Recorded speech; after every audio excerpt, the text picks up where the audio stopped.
यह घटना उस समय की है जब मुल्ला नसीरुद्दीन एक छोटे से गांव में रहते थे। गांव में उनके पास एक खास गधा था जिसे वह बहुत प्यार करते थे। यह गधा केवल उनकी सवारी का साधन नहीं था बल्कि उनका सबसे भरोसेमंद साथी भी था। मुल्ला ने उसका नाम रखा था खुशदिल। खुशदिल गांव भर में अपनी अलग पहचान रखता था। मुल्ला उसे हर दिन बड़े प्यार से नहलाते और उसकी देखभाल करते। खुशदिल भी मुल्ला के इशारों को समझने में माहिर था। अगर मुल्ला उसे कोई काम करने के लिए कहते तो वह बिना किसी झिझक के कर देता। एक दिन मुल्ला ने सोचा कि वह पास के शहर में जाकर कुछ सामान खरीदेंगे। उन्होंने अपने गधे को तैयार किया, उसकी पीठ पर एक बड़ा झोला बांधा और शहर की ओर रवाना हो गए। रास्ते में उन्हें कई गांवों से होकर गुजरना था। जैसे ही मुल्ला अपने गधे के साथ चले, उन्हें रास्ते में कुछ लोग मिले। उन लोगों ने मुल्ला को देखकर मजाक उड़ाना शुरू कर दिया। अरे मुल्ला, तुम तो गधे पर बैठने की बजाय खुद पैदल चल रहे हो, ऐसा क्यों? एक आदमी ने हंसते हुए कहा। मुल्ला ने मुस्कुराते हुए जवाब दिया, मेरा गधा मेरा साथी है और मैं उसे बिना वजह क्यों परेशान करूं? लेकिन लोगों की बातें सुनकर मुल्ला को लगा कि शायद वह सही नहीं कर रहे हैं। उन्होंने खुशदिल की पीठ पर बैठने का फैसला किया और अपनी यात्रा जारी रखी। थोड़ी दूर चलने के बाद मुल्ला एक और गांव में पहुंचे। यहाँ कुछ और लोग खड़े थे। उन्होंने मुल्ला को गधे की पीठ पर बैठा देखा तो नाराज हो गए। कैसे निर्दयी हो मुल्ला, बेचारे गधे पर इतना भार डाल दिया और खुद आराम से बैठे हो, एक बूढ़े आदमी ने गुस्से से कहा। मुल्ला ने सोचा शायद यह भी सही कह रहे हैं। उन्होंने तुरंत गधे से उतरकर उसकी पीठ से झोला भी उतार दिया। अब वह खुद गधे के साथ सामान उठाकर पैदल चलने लगे। थोड़ी देर बाद जब मुल्ला और गधा एक और गांव पहुंचे तो वहां के लोग भी उनकी आलोचना करने लगे। यह कितना मूर्खतापूर्ण है। एक गधा साथ है लेकिन उसका उपयोग करने के बजाय खुद सामान ढो रहे हो, एक नौजवान ने चुटकी ली। मुल्ला ने फिर सोचा शायद यह लोग भी सही कह रहे हैं। उन्होंने सामान को गधे की पीठ पर रख दिया और खुद भी गधे के साथ चलने लगे। आखिरकार मुल्ला और खुशदिल एक बड़े शहर के पास पहुंचे। यहाँ की भीड़ भाड़ ने उनका ध्यान खींचा। यहाँ भी लोग तरह तरह की बातें करने लगे। क्या बेवकूफी है, दोनों ही गधे पर बैठ जाते तो जल्दी पहुंच जाते। मुल्ला ने अंततः समझ लिया कि लोगों को खुश करना असंभव है। उन्होंने अपने गधे की ओर देखा और मुस्कुराए। मुल्ला ने खुशदिल को प्यार से थपथपाया और कहा, लोगों की बातों का कोई अंत नहीं है। वे हर हाल में कुछ न कुछ कहेंगे। सबसे अच्छा है कि मैं वही करूं जो मुझे और मेरे गधे को सही लगे। इस बार मुल्ला ने किसी की बात पर ध्यान नहीं दिया। उन्होंने खुशदिल को उसकी पीठ पर सामान के साथ आराम से चलने दिया और खुद भी उसके साथ चलते रहे। कहानी का संदेश। यह कहानी हमें सिखाती है कि दुनिया में हर किसी को खुश करना असंभव है। लोग हमेशा आपकी आलोचना करेंगे, चाहे आप कुछ भी करें। इसलिए सबसे अच्छा है कि आप अपने विवेक का उपयोग करें और वही करें जो सही और तर्कसंगत हो। मुल्ला नसीरुद्दीन और उनके गधे की यह कहानी जीवन के हर मोड़ पर सही निर्णय लेने और बाहरी आलोचना को नजरअंदाज करने की प्रेरणा देती है। कहानी 2। किसी जमाने में एक छोटे से गांव में मुल्ला नसरुद्दीन रहते थे। मुल्ला अपने चतुराई भरे जवाब, हास्यपूर्ण कहानियों और व्यावहारिक ज्ञान के लिए प्रसिद्ध थे। उनकी प्रसिद्धि इतनी बढ़ गई थी कि उनके नाम का डंका दूर दूर तक गूंजने लगा। उसी इलाके में एक बड़ा और शक्तिशाली राजा शासन करता था। राजा को मुल्ला की बुद्धिमानी और चतुराई के किस्से सुनने को मिले। लेकिन राजा को हमेशा विश्वास नहीं होता था कि कोई व्यक्ति इतना चतुर हो सकता है। उसने सोचा, क्यों न इस मुल्ला नसरुद्दीन की परीक्षा ली जाए। राजा ने अपने दूत को मुल्ला के पास भेजा और उन्हें महल में आमंत्रित किया। दूत ने मुल्ला से कहा, राजा ने आपको महल में बुलाया है। वह आपकी बुद्धिमानी को परखना चाहते हैं। मुल्ला ने मुस्कराते हुए कहा, अवश्य, मैं राजा से मिलने आऊंगा। लेकिन राजा से कहना कि मैं किसी आम परीक्षा के लिए नहीं आता। मेरी परीक्षा राजा के योग्य होनी चाहिए। दूत ने यह संदेश राजा तक पहुंचाया। राजा ने सोचा, यह आदमी वास्तव में चतुर है। यह देखना दिलचस्प होगा कि यह मेरी कठिन चुनौतियों को कैसे हल करता है। मुल्ला महल पहुंचे। राजा ने उनका स्वागत किया और कहा, मुल्ला, मैंने सुना है कि तुम बहुत बुद्धिमान हो, इसलिए मैं तुम्हें एक चुनौती देना चाहता हूं। यदि तुम इसे हल कर सको तो मैं मान जाऊंगा कि तुम सचमुच अद्भुत हो। राजा ने एक बड़ी पहेली प्रस्तुत की।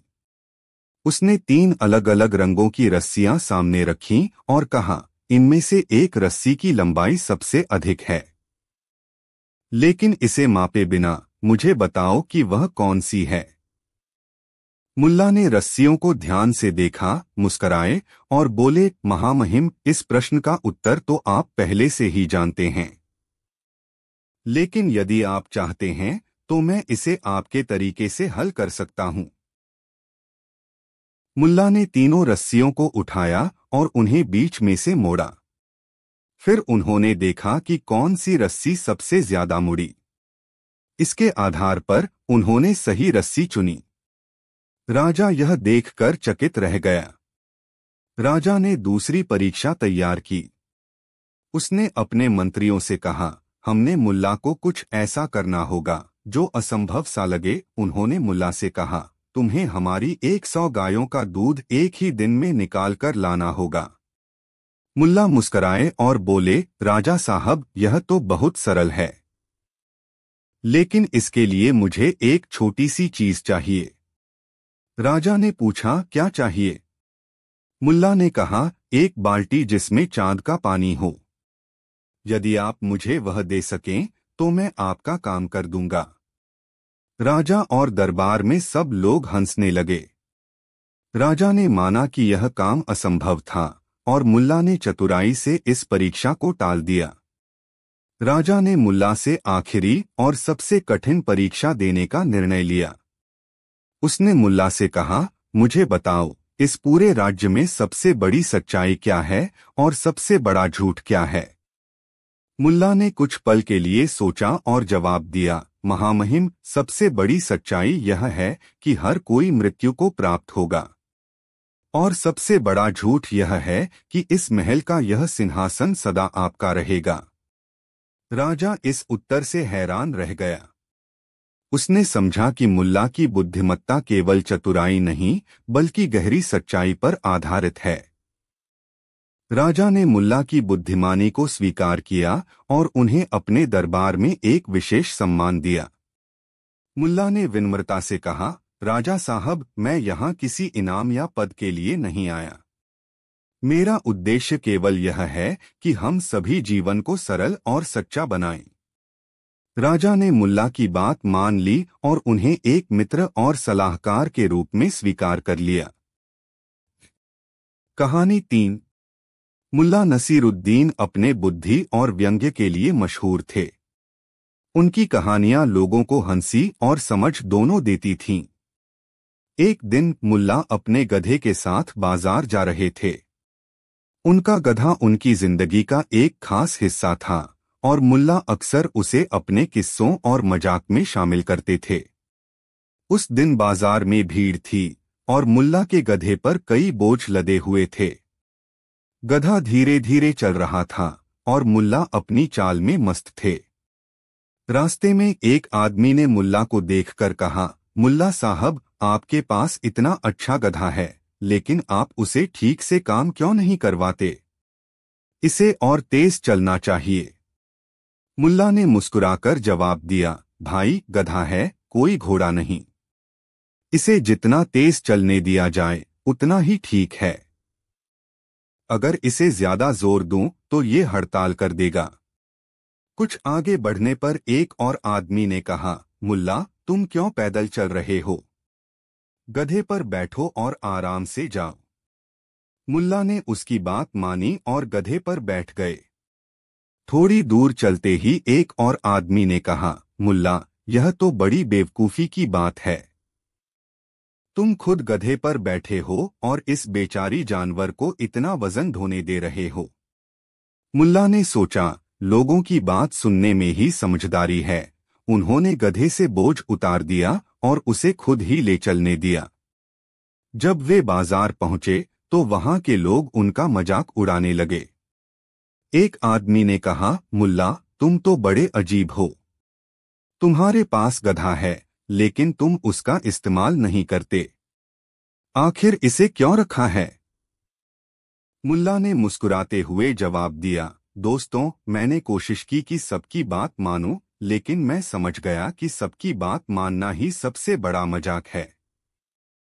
हर किसी को खुश करना असंभव है। उसी रात मुल्ला ने अपने गधे से कहा, आज का दिन बड़ा दिलचस्प था। तुम मेरे साथ हो और तुम्हारे कारण मैंने एक बड़ी सीख ली। गधा मुस्कुराता हुआ अपनी शैली में अपनी पूंछ हिलाने लगा, जैसे वह सब समझ गया हो। मुल्ला ने यह कहानी अपने दोस्तों को सुनाई और कहा, गधा सीधा है, इंसान चालाक। लेकिन कभी कभी इंसान गधे से ज्यादा गधा बन जाता है जब वह दूसरों की फिक्र में खुद की सोच को भूल जाता है।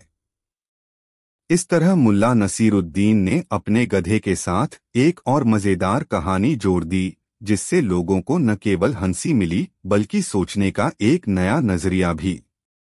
निष्कर्ष, कहानी हमें सिखाती है कि हमें हर किसी को खुश करने की कोशिश में खुद को भूलना नहीं चाहिए।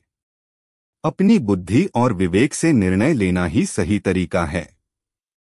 कहानी 4। एक दिन मुल्ला नसीरुद्दीन अपने घर के आंगन में बैठा था। तभी उसके पास एक व्यक्ति आया और उसने कहा, मुल्ला जी मुझे एक समस्या है। मैं रोज खिचड़ी बनाता हूँ लेकिन कोई भी उसे पसंद नहीं करता। क्या आप मुझे कुछ सुझाव दे सकते हैं?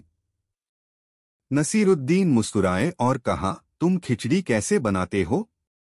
व्यक्ति ने जवाब दिया, मैं चावल और दाल उबालता हूँ, उसमें थोड़ा नमक डालता हूँ और फिर उसे पकने के बाद थोड़ा घी डालता हूँ। मुल्ला ने एक पल सोचा और कहा, तुम्हें एक काम करना चाहिए। तुम खिचड़ी में और मसाले डालो, जैसे हल्दी, मिर्च, हरा धनिया और साथ ही एक चुटकी प्यार डालना मत भूलना। व्यक्ति ने हैरान होकर पूछा, प्यार? हाँ प्यार, क्योंकि भोजन सिर्फ शरीर को नहीं दिल को भी सुकून देता है। व्यक्ति ने मुल्ला की सलाह मानी और घर लौटकर खिचड़ी में और मसाले डाल दिए। जब वह खिचड़ी तैयार हुई तो उसने उसे अपने परिवार के सामने रखा। सबने एक चम्मच लिया और खाने के बाद कहा, वाह, ये खिचड़ी तो बहुत स्वादिष्ट है। तुमने क्या किया? व्यक्ति ने बताया, मुल्ला नसीरुद्दीन ने कहा था कि खिचड़ी में मसाले और प्यार डालो।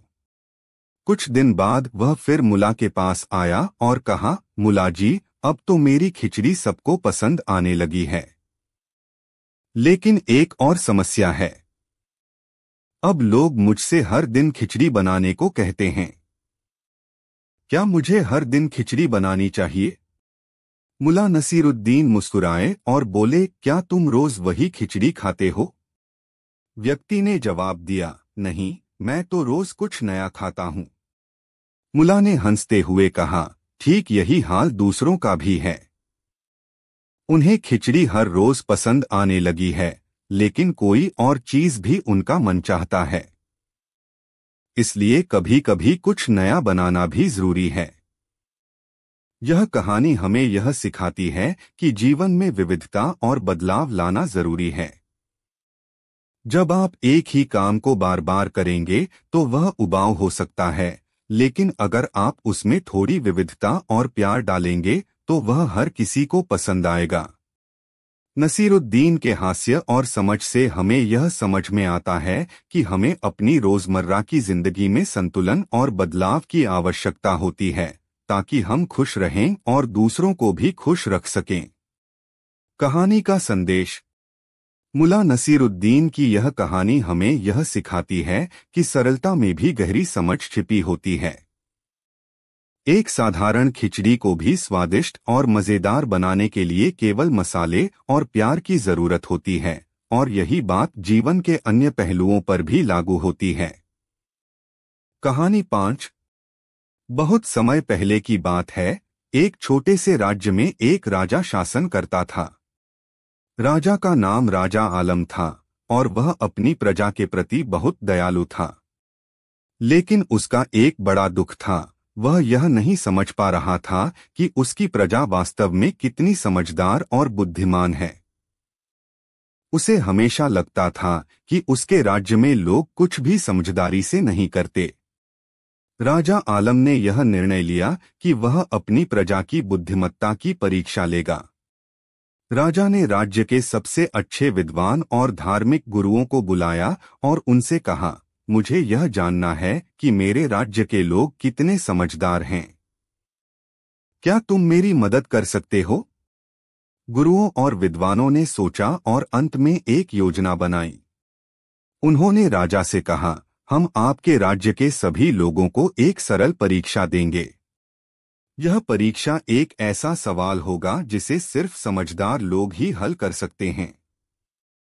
राजा ने इसे स्वीकार किया और कहा, ठीक है, यह अच्छा विचार है, परंतु यह परीक्षा मुझे भी देखनी होगी। मैं भी जानना चाहता हूं कि कितने लोग इसे सही तरीके से हल कर पाते हैं। इस बात से राज्य के सभी लोग डरे हुए थे। क्या वे इस परीक्षा में पास होंगे? क्या वे राजा की उम्मीदों पर खरा उतरेंगे? तभी नसीरुद्दीन, जो राज्य में एक प्रसिद्ध जोकर और बुद्धिमान व्यक्ति के रूप में पहचाना जाता था, अपनी ढीली ढाली कुर्ता पहनकर दरबार में आया। वह हमेशा हंसी मजाक करता रहता था, लेकिन सबको यह पता था कि नसीरुद्दीन एक अजीब तरह का समझदार आदमी है। राजा ने उसे देखा और कहा, नसीरुद्दीन, तुम भी इस परीक्षा में भाग लो। नसीरुद्दीन ने मुस्कुराते हुए कहा, राजा साहब, अगर मुझे इसमें भाग लेने का मौका मिलेगा तो मैं पूरी कोशिश करूंगा। अगले दिन राजा आलम ने एक विशाल सभा का आयोजन किया। राज्य के सभी बुद्धिजीवी, व्यापारी, किसान और अन्य लोग वहां इकट्ठा हुए। राजा आलम ने सभी को एक सवाल पूछा, यह क्या है जो न बढ़ता है, न घटता है, न दिखता है, न छुपता है, फिर भी हमेशा हमारे साथ रहता है? यह सवाल सुनकर सभी लोग चकरा गए। वे सब सोचने लगे कि इसका उत्तर क्या हो सकता है। कुछ लोग हवा, कुछ लोग पानी और कुछ लोग समय का अनुमान लगाने लगे, लेकिन किसी के पास सही जवाब नहीं था। राजा ने सभी को जवाब देने के लिए एक समय सीमा दी। धीरे धीरे सभी लोग परेशान हो गए क्योंकि वे सही उत्तर नहीं सोच पा रहे थे। अब नसीरुद्दीन ने सामने आकर कहा, राजा साहब, यह सवाल काफी सरल है। इसका उत्तर है हमारा मन। राजा आलम ने चौंकते हुए कहा, कैसे? नसीरुद्दीन ने मुस्कुराते हुए जवाब दिया, हमारा मन न बढ़ता है, न घटता है। वह न दिखता है, न छुपता है, लेकिन वह हमेशा हमारे साथ रहता है। यह सबसे सच्ची और स्थिर चीज है जो हमें हमेशा घेर कर रखती है। राजा आलम ने नसीरुद्दीन की बातों को सुना और उसकी समझदारी को समझा। उसने सभी को बताया कि यह परीक्षा सिर्फ बाहरी ज्ञान का परीक्षण नहीं था, बल्कि यह हमारे अंदर की मानसिक स्थिति का भी परीक्षण था। यह हमें यह सिखाती है कि वास्तविक ज्ञान और समझदारी बाहरी दुनिया से नहीं, बल्कि हमारे भीतर से आती है। राजा ने नसीरुद्दीन को सम्मानित किया और कहा, तुमने हमें सिखाया कि हमें कभी भी अपनी आंतरिक बुद्धिमत्ता को नजरअंदाज नहीं करना चाहिए। तुम सच में इस राज्य के सबसे समझदार व्यक्ति हो। नसीरुद्दीन ने सिर झुकाकर कहा, धन्यवाद, लेकिन असल में यह ज्ञान मैं सिर्फ हंसी मजाक और अनुभव से ही प्राप्त करता हूँ। जीवन में कभी गंभीरता और कभी हंसी जरूरी होती है। राजा ने मुस्कुराते हुए कहा, तुम सच में अद्वितीय हो नसीरुद्दीन। तुम्हारी हंसी से भरी बातें जीवन के गहरे सत्य को बहुत सरलता से दर्शाती हैं। इसके बाद राज्य के लोग नसीरुद्दीन की ओर और भी अधिक सम्मान और आदर से देखने लगे। उन्होंने महसूस किया कि नसीरुद्दीन के विचार उनके जीवन को समझने और सही दिशा में आगे बढ़ने में मदद करते थे। राजा ने नसीरुद्दीन से कहा, तुम हमेशा हमारे राज्य का मार्गदर्शन करते रहोगे। तुम्हारे जैसे व्यक्ति की हमें हमेशा आवश्यकता है। नसीरुद्दीन ने मुस्कुराते हुए कहा, राजा साहब, मुझे अपनी भूमिका निभाने में कोई आपत्ति नहीं है। बस एक शर्त है, मुझे हर दिन कुछ नया सीखने को मिले, क्योंकि जीवन एक निरंतर सीखने की प्रक्रिया है। राजा ने सिर झुकाया और कहा, तुम सही कह रहे हो नसीरुद्दीन। हर दिन कुछ नया सीखना चाहिए। यही सबसे बड़ा ज्ञान है। इस प्रकार नसीरुद्दीन ने न केवल राजा को बल्कि पूरे राज्य को जीवन के सत्य और बुद्धिमत्ता का महत्व सिखाया। उसने दिखाया कि ज्ञान और समझदारी केवल किताबों से नहीं, बल्कि जीवन के अनुभवों और अपने भीतर की सोच से आती है। राजा आलम ने यह निर्णय लिया कि वह अब हमेशा अपने राज्य के लोगों की बुद्धिमत्ता और विचारशीलता को समझेगा और उन्हें उनका सही सम्मान देगा। इस घटना के बाद से राज्य में नसीरुद्दीन की उपस्थिति और सलाह का महत्व और भी बढ़ गया। उसने यह सिद्ध कर दिया कि कभी-कभी सरलता ही सबसे बड़ी समझ होती है। और वह अपनी हंसी ठाकों के बीच जीवन के गहरे संदेश देता रहा। यह थी नसीरुद्दीन की एक काल्पनिक कहानी जो जीवन में बुद्धिमत्ता और सरलता को महत्व देती है। कहानी 6।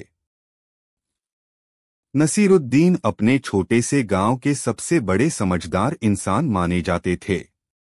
उनकी बातों में एक गहरी हंसी और शरारत हमेशा छिपी रहती थी। एक दिन गांव के लोग नसीरुद्दीन के पास आए और बोले, मुल्ला, हमें एक समस्या का हल चाहिए। हम सच और झूठ में फर्क नहीं कर पा रहे। क्या तुम हमें समझा सकते हो कि सच क्या है और झूठ क्या? नसीरुद्दीन मुस्कुराए और बोले, सच और झूठ का फर्क समझाना आसान नहीं है। यह हर इंसान के नजरिए पर निर्भर करता है। लेकिन मैं तुम्हें एक कहानी सुनाता हूं जिससे तुम्हें इसका उत्तर मिल जाएगा। बहुत समय पहले की बात है, एक गांव में दो मित्र रहते थे। एक का नाम अहमद था और दूसरे का नाम उमर। अहमद और उमर दोनों बहुत अच्छे दोस्त थे, लेकिन दोनों की सोच और नजरिया अलग था। अहमद हर चीज को सही तरीके से देखता था, जबकि उमर हमेशा उसे अपने तरीके से समझता था। एक दिन वे दोनों एक नदी के किनारे चल रहे थे और नदी में एक सुंदर मछली तैरती हुई दिखी। अहमद ने कहा, देखो, यह मछली कितनी सुंदर है। यह वास्तव में एक अद्भुत दृश्य है। उमर ने जवाब दिया, नहीं अहमद, यह मछली तुम्हारी नजर से सुंदर लग रही है। मेरी नजर में यह मछली एक साधारण सी मछली है जो बस पानी में तैर रही है। इस पर अहमद ने कहा, लेकिन उमर, तुम क्या कह रहे हो? यह मछली पूरी तरह से सुंदर है। इसे देखने के लिए किसी विशेष नजरिए की जरूरत नहीं है। उमर मुस्कुराया और बोला, मैं तुम्हारी बातों से सहमत नहीं हूं अहमद। हर किसी की अपनी नजर होती है। तुम्हारी नजर से यह मछली सुंदर है, लेकिन मेरी नजर से यह सामान्य है। दोनों इस मुद्दे पर बहस करते रहे, लेकिन अंत में वे इस निष्कर्ष पर पहुंचे कि दोनों का नजरिया सही था और दोनों ने एक दूसरे की बातों का सम्मान किया। कहानी का संदेश। नसीरुद्दीन ने कहानी खत्म करते हुए कहा, देखो दोस्तों, सच और झूठ हमेशा दो अलग अलग नजरियों से आते हैं। जो एक इंसान के लिए सच है वह दूसरे के लिए झूठ हो सकता है, लेकिन इसका मतलब यह नहीं है कि एक नजरिया सही है और दूसरा गलत। हमें अपने दृष्टिकोण से चीजों को समझने की कोशिश करनी चाहिए और दूसरे के नजरिए का भी सम्मान करना चाहिए। गांव के लोग इस बात से पूरी तरह सहमत हो गए और उन्होंने नसीरुद्दीन का धन्यवाद किया। उन्होंने महसूस किया कि सच और झूठ का फर्क समझने में नसीरुद्दीन की सलाह बहुत मददगार साबित हुई थी। कहानी 7। यह कहानी उस समय की है जब मुल्ला नसीरुद्दीन एक छोटे से गांव में रहते थे। वह अक्सर गांव के लोगों के बीच अपनी होशियारी और चतुराई से हल करने वाली समस्याओं के लिए मशहूर थे। इस गांव में कुछ ही घर थे और लोग बहुत सादा जीवन जीते थे। एक दिन गांव में एक बड़ा संकट आ गया। गांव के राजा ने एक आदेश दिया कि गांव के हर परिवार को एक विशेष प्रकार की वस्तु खरीदनी होगी। यह वस्तु विशेष रूप से एक व्यापारी से खरीदी जानी थी जो पास के शहर से आया था। व्यापारी बहुत चालाक था और उसने बहुत महंगी वस्तु का मूल्य तय किया था। यह मूल्य इतना ज्यादा था कि अधिकांश गांव वाले उसे खरीदने में सक्षम नहीं थे। गांव वालों की मुश्किल बढ़ गई थी क्योंकि व्यापारी ने यह आदेश दिया था कि अगर कोई वस्तु न खरीदी जाए तो उस परिवार पर जुर्माना लगेगा। गांव वाले बहुत परेशान थे, लेकिन किसी को यह समझ नहीं आ रहा था कि इस समस्या का समाधान क्या हो सकता है। तभी गांव में मुल्ला नसीरुद्दीन आए। गांव वाले उनसे सलाह लेने के लिए इकट्ठा हुए। मुल्ला ने ध्यान से सबकी बातें सुनी और फिर एक शरारती मुस्कान के साथ बोले, चिंता मत करो, मैं इस समस्या का समाधान निकालूंगा। मुल्ला ने व्यापारी के पास जाने का निश्चय किया। उन्होंने व्यापारी से मिलने के बाद कहा, तुम्हारे द्वारा बेची जा रही वस्तु का मूल्य बहुत ज्यादा है और यह हमारे गांव वालों के लिए खरीदी जाना संभव नहीं है। क्या तुम हमें एक सौदा देने को तैयार हो? व्यापारी ने कहा, तुम्हें क्या लगता है कि मैं इतना सस्ता सामान दूंगा? यह मेरे व्यवसाय का हिस्सा है।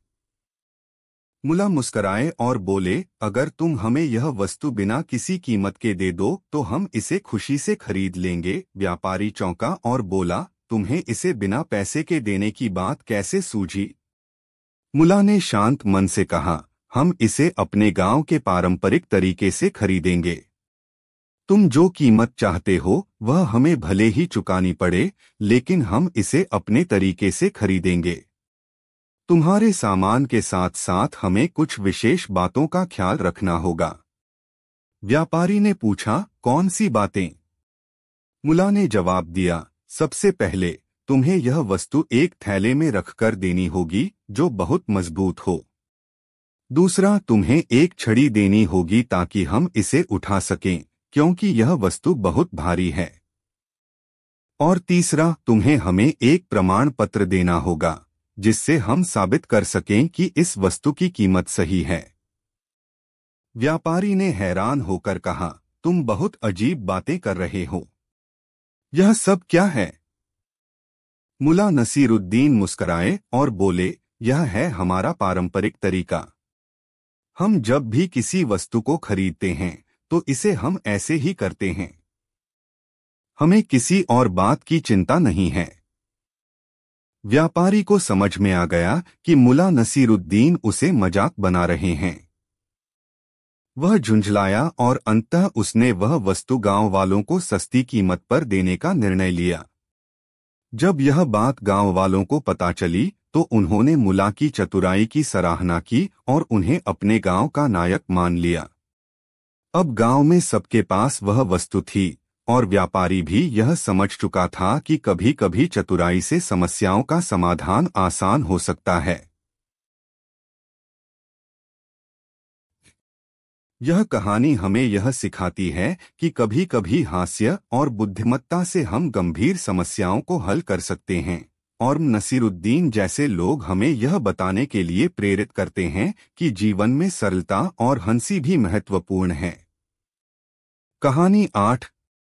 नसीरुद्दीन एक छोटे से गांव में रहते थे जो पर्वतों के बीच बसा था। उनकी जिंदगी में अधिकांश समय हंसी मजाक और चुटकुलों में ही बीतता था, लेकिन उनके साथ एक बात अलग थी। वह लोगों के दिलों में बसी सच्चाई को पहचानने में माहिर थे। एक दिन गांव में एक नया समस्या खड़ी हो गई। गांव के लोग अपने पुराने हकों को लेकर आपस में लड़ने लगे थे। हर कोई चाहता था कि उसका अधिकार बढ़े और दूसरे का घटे। नसीरुद्दीन का नाम सुनते ही लोग उन्हें अपने बीच मध्यस्थ के रूप में बुलाने लगे। नसीरुद्दीन ने सोचा कि इस बार कुछ करना पड़ेगा, क्योंकि इस बार मामला सिर्फ लड़ाई का नहीं बल्कि लोगों के दिलों में बढ़ रही खाई का था। वह एक दिन अपने घर से बाहर निकले और गांव के चौराहे पर खड़े हो गए। उन्होंने अपने हाथ में एक बड़ा पत्थर लिया और उसे हवा में लहराते हुए सभी की तरफ इशारा किया। देखो, नसीरुद्दीन ने कहा, यह पत्थर मेरे पास है। अब तुम सब मुझे बताओ, क्या इसका कोई मालिक है? गांव के लोग चुपचाप खड़े थे, कुछ सोचते हुए, कुछ नाक भौं सिकोड़ते हुए। फिर नसीरुद्दीन ने पत्थर को जमीन पर फेंका और कहा, अगर कोई इस पत्थर का मालिक है तो वह इसे उठा ले, और अगर कोई इसे नहीं उठा सकता तो वह इसे छोड़ दे। यह किसी का नहीं है, यह हमारी मानसिकता की तरह है। हम जो कुछ भी स्वार्थी रूप से पकड़ने की कोशिश करते हैं वह किसी का नहीं है। यह वाक्य सुनकर लोग चुप हो गए। उन्हें एहसास हुआ कि उनके अंदर की लड़ाई सिर्फ स्वार्थ की वजह से थी। नसीरुद्दीन ने लोगों को सिखाया कि खामोशी और समझ से बड़ी कोई शक्ति नहीं है। गांव में एक बार एक नया व्यापारी आया। उसने गांव के लोगों से कई चीजें बेचीं, लेकिन उनका सबसे बड़ा आकर्षण था उसका एक पारदर्शी दर्पण। वह दावा करता था कि यह दर्पण इंसान के दिल की सच्चाई दिखा सकता है। यह दर्पण हर किसी की अंदर की सच्चाई को उजागर करता था, जिससे लोग अपनी असलियत को पहचानते थे। व्यापारी ने सभी से कहा, जो भी इस दर्पण को देखेगा उसे अपनी असलियत दिख जाएगी। नसीरुद्दीन ने सुना और सोचने लगे कि इस दर्पण में कोई गड़बड़ तो नहीं। वह व्यापारी के पास गए और उन्होंने दर्पण देखा, लेकिन जैसा कि उन्होंने सोचा था, दर्पण ने उन्हें वही दिखाया जो उनकी आत्मा की गहराई में था। यह नसीरुद्दीन के चेहरे पर कोई बदलाव नहीं आया। वह व्यापारी से बोले, तुम्हारा दर्पण झूठ बोलता है। व्यापारी ने हैरान होकर पूछा, कैसे? नसीरुद्दीन मुस्कुराए और बोले, तुमने कहा था कि यह दर्पण हमारी सच्चाई दिखाता है, लेकिन तुमने अपनी आत्मा का चेहरा क्यों नहीं दिखाया? व्यापारी का चेहरा पीला पड़ गया, क्योंकि नसीरुद्दीन ने उसकी असलियत को पहचान लिया था। वह व्यापारी अपने धोखे के बारे में जानता था और वह चुपचाप वहां से चला गया। नसीरुद्दीन ने गांव के लोगों को यह सिखाया कि जो दूसरों से अपनी सच्चाई देखने के लिए कहता है, उसे पहले खुद अपनी सच्चाई का सामना करना चाहिए। इस घटना ने लोगों को यह सिखाया कि सच्चाई देखने के लिए हमें केवल बाहरी दुनिया नहीं, बल्कि खुद को भी जानना चाहिए। एक दिन नसीरुद्दीन को एक भारी मुद्दे का हल ढूंढने के लिए बुलाया गया। गांव के लोग आपस में इतने झगड़ रहे थे कि किसी की भी बातें नहीं मानी जा रही थीं। नसीरुद्दीन ने अपनी चिरपरिचित मुस्कान के साथ सभी को इकट्ठा किया और कहा, चलो सब लोग हंसी में बिखर जाएं। लोग हैरान हो गए, क्योंकि यह समस्या इतनी गंभीर थी कि हंसी का सवाल ही नहीं उठता था। लेकिन नसीरुद्दीन ने अपनी ओर से एक मजेदार कहानी शुरू की। लोग धीरे धीरे हंसने लगे, फिर पूरी सभा में हंसी गूंजने लगी। कुछ देर बाद जब लोग पूरी तरह से हंसी में डूब गए, नसीरुद्दीन ने कहा, देखो, हंसी के बाद हमें समझने आता है कि हमारी समस्याएं उतनी बड़ी नहीं हैं जितना हम उन्हें मानते हैं। हंसी एक ऐसी शक्ति है जो हमें हल्का करती है और हमारी कठिनाइयों को न देखकर हम उन्हें ठीक कर सकते हैं। इस तरह से नसीरुद्दीन ने यह सिद्ध कर दिया कि कभी कभी हमें हल्के दिल से जीवन के गंभीर मुद्दों को हल करना होता है। हंसी में सच्ची ताकत छिपी होती है जो हमें मानसिक रूप से मजबूत करती है। कहानी का अंत। नसीरुद्दीन की कहानियां सरल और मजेदार थीं, लेकिन उनमें गहरी समझ छिपी हुई थी। उन्होंने लोगों को हमेशा यही सिखाया कि सच्चाई कभी मुश्किल नहीं होती और जीवन को हल्का और हंसी खुशी जीना चाहिए। उनकी कहानियां हमेशा यही संदेश देती थीं कि हम जो भी समस्या देख रहे होते हैं वह बाहरी नहीं, हमारे अंदर की मानसिक स्थिति का परिणाम होती है। उनकी उपदेशों ने उस गांव में एक नई जागरूकता और समझ को जन्म दिया। लोग अब आपस में ज्यादा सहयोग करते थे और हर समस्या का समाधान शांति और समझ से ढूंढने की कोशिश करते थे। यह कहानी इस बात का प्रतीक है कि हमें अपनी जिंदगी की समस्याओं को हल करने के लिए सिर्फ बाहरी हलों की जरूरत नहीं, बल्कि हमें खुद को भी समझना और बदलना जरूरी है। कहानी 9। एक दिन नसीरुद्दीन अपने गांव में घूम रहे थे जब उन्होंने देखा कि गांव के एक न्यायाधीश अपने कार्यालय में बैठे हैं और लोग अपने मामले लेकर आ रहे हैं। कुछ समय बाद एक व्यक्ति आया और उसने न्यायाधीश से शिकायत की, मुझे अपनी संपत्ति का हिस्सा नहीं मिल रहा है। मेरा भाई मुझसे झूठ बोलकर मेरी जमीन हड़प लेना चाहता है। न्यायाधीश ने अपनी चश्मे को ठीक किया और कहा, ठीक है, आप दोनों को मेरे सामने लाओ, मैं फैसला सुनाऊंगा। कुछ ही देर में वह व्यक्ति अपने भाई के साथ न्यायाधीश के सामने खड़ा हो गया। दोनों की बातें सुनकर न्यायाधीश ने अपना सिर खुजलाया और कहा, तुम दोनों का मामला बहुत जटिल है, लेकिन मुझे एक तरीका पता है जिससे मैं यह समझ सकूंगा कि कौन सच बोल रहा है और कौन झूठ। नसीरुद्दीन जो वहां खड़े थे चुपचाप यह सब सुन रहे थे। उन्हें यह मामला दिलचस्प लगा और वे पास जाकर बोले, मुझे लगता है न्यायाधीश साहब कि मुझे इस मामले में मदद करनी चाहिए। न्यायाधीश ने चौंकते हुए पूछा, तुम क्या करना चाहोगे नसीरुद्दीन? नसीरुद्दीन मुस्कराए और बोले, मैं एक बहुत ही सरल परीक्षण जानता हूं।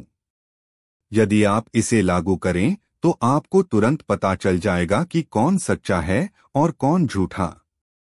न्यायाधीश ने कहा, तो ठीक है नसीरुद्दीन, हम तुम्हारी सलाह मानते हैं।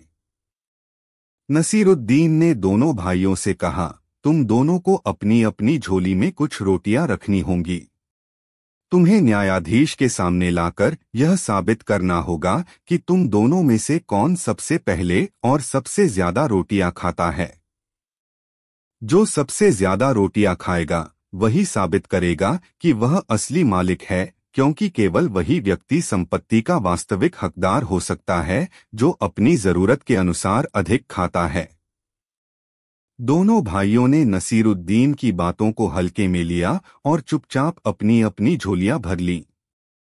फिर वे दोनों न्यायाधीश के सामने बैठ गए। नसीरुद्दीन ने उन्हें यह कड़ा निर्देश दिया कि वे जितना हो सके उतना खाना खाएं, ताकि उनके मामले का समाधान हो सके। दोनों ने अपनी रोटियां खाईं, लेकिन जैसे ही दोनों के पेट भर गए वे रुक गए। नसीरुद्दीन ने कहा, अब देखो, जो व्यक्ति अधिक खाता है वही सत्य बोलता है और वही संपत्ति का असली हकदार है।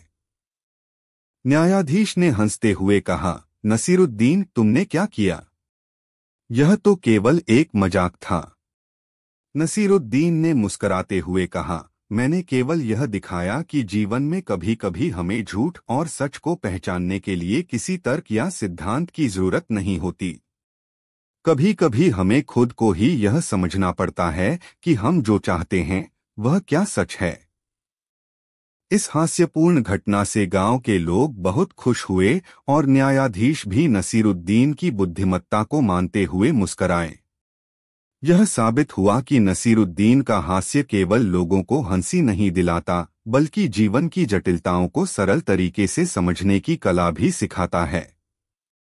इस कहानी से हमें यह सीखने को मिलता है कि कभी कभी जीवन में हमें किसी कठिन समस्या का समाधान हल्के फुल्के और सरल तरीके से मिल सकता है।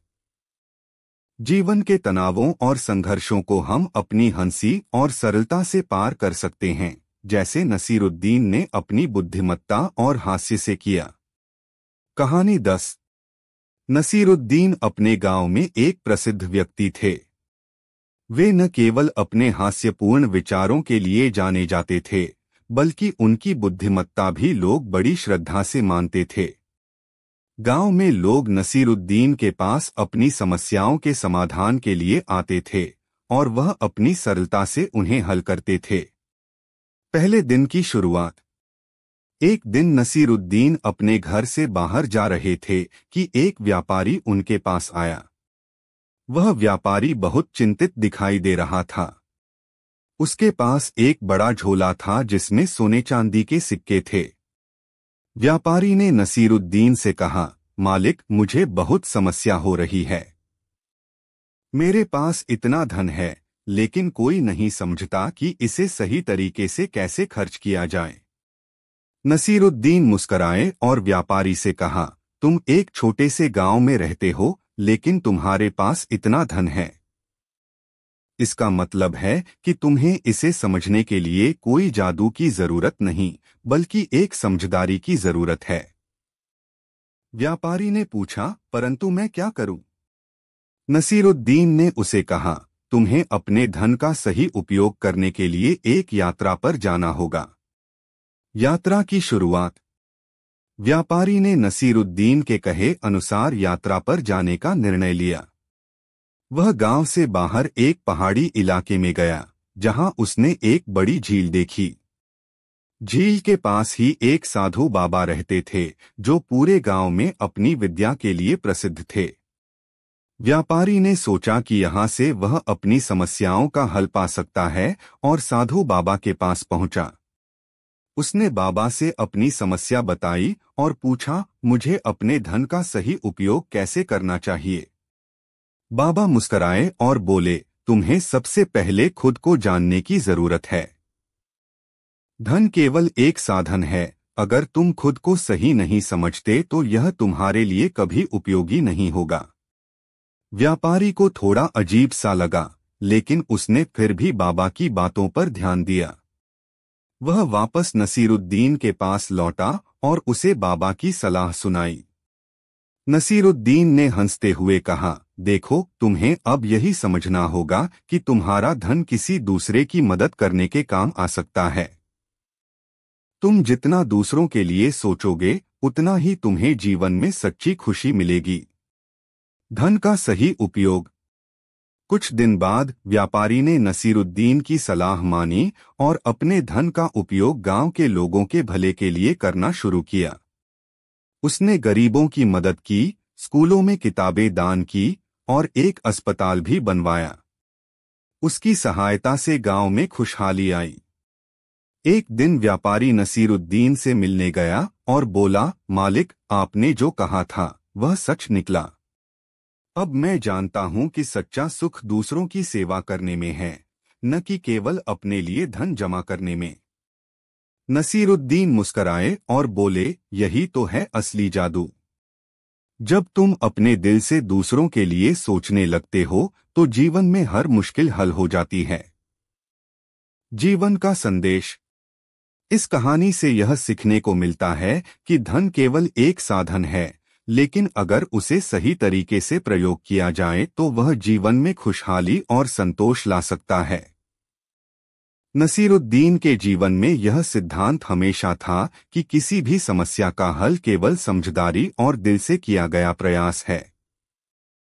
धन, शोहरत या नाम कमाने से अधिक महत्वपूर्ण है दूसरों की भलाई के लिए कार्य करना। एक दिन नसीरुद्दीन अपने गांव से बाहर जा रहा था, जब उसने देखा कि एक व्यापारी अपने गधे को बाजार में ले जाने के लिए तैयार कर रहा था।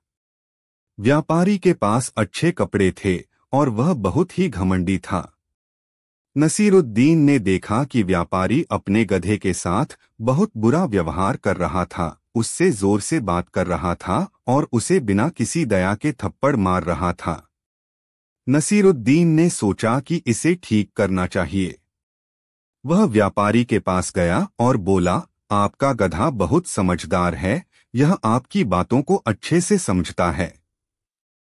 व्यापारी ने नसीरुद्दीन की ओर देखा और हंसते हुए कहा, तुम्हें क्या लगता है यह गधा समझदारी से बात कर सकता है? नसीरुद्दीन मुस्कुराया और कहा, अगर आप मुझे यह गधा कुछ देर के लिए दे दें तो मैं इसे सिखा सकता हूं कि इसे कैसे अच्छे से व्यवहार करना चाहिए। व्यापारी ने यह सोचा कि नसीरुद्दीन शायद मजाक कर रहा है, लेकिन वह सोचने लगा कि अगर नसीरुद्दीन गधे को सुधार सकता है तो यह उसकी मदद हो सकती है। इसलिए उसने नसीरुद्दीन को गधा दे दिया और वह खुद अपने काम में व्यस्त हो गया। नसीरुद्दीन गधे को लेकर कुछ दूर चल पड़ा और उसने उसे एक पेड़ के नीचे बांध दिया। फिर उसने गधे से कहा, देखो तुम अब एक शिक्षित गधा बन चुके हो। तुम्हें बस कुछ खास बातें याद रखनी हैं।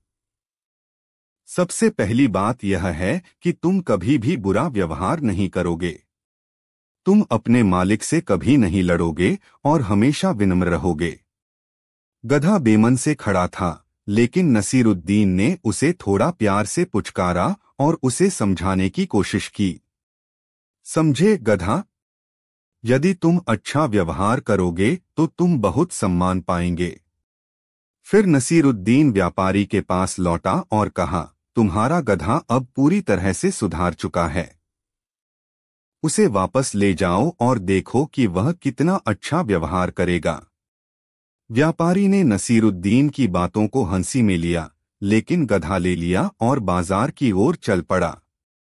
कुछ समय बाद व्यापारी वापस आया, लेकिन उसका चेहरा गुस्से से लाल था। यह क्या किया तुमने? व्यापारी चिल्लाया। गधा तो बिल्कुल और भी ज्यादा बुरा हो गया है। अब वह मेरी बात नहीं सुनता और इधर-उधर भागता है। नसीरुद्दीन मुस्कुराया और कहा, तुमने कभी गधे से उम्मीद की थी कि वह तुम्हारी बातों को समझे, लेकिन असल में वह सिर्फ गधा है। उसे कोई भी समझा नहीं सकता है जब तक वह खुद कुछ समझने का इच्छुक न हो। व्यापारी हैरान था और उसने नसीरुद्दीन से पूछा, तो क्या तुम कहते हो कि मैं इसे कभी सुधार नहीं सकता? नसीरुद्दीन ने मुस्कुराते हुए कहा, नहीं, तुम केवल यही कर सकते हो कि गधे के साथ अपने व्यवहार को सुधारो और उसे प्यार से समझाओ। यदि तुम खुद उसे बेहतर समझोगे तो वह भी तुम्हें समझेगा। इस कहानी से यह शिक्षा मिलती है कि दूसरों के साथ हमेशा अच्छा व्यवहार करना चाहिए, चाहे वह कोई इंसान हो या कोई और प्राणी। हम जितना दूसरों को समझने और उन्हें सहारा देने की कोशिश करेंगे, उतना ही बेहतर परिणाम मिलेगा। यह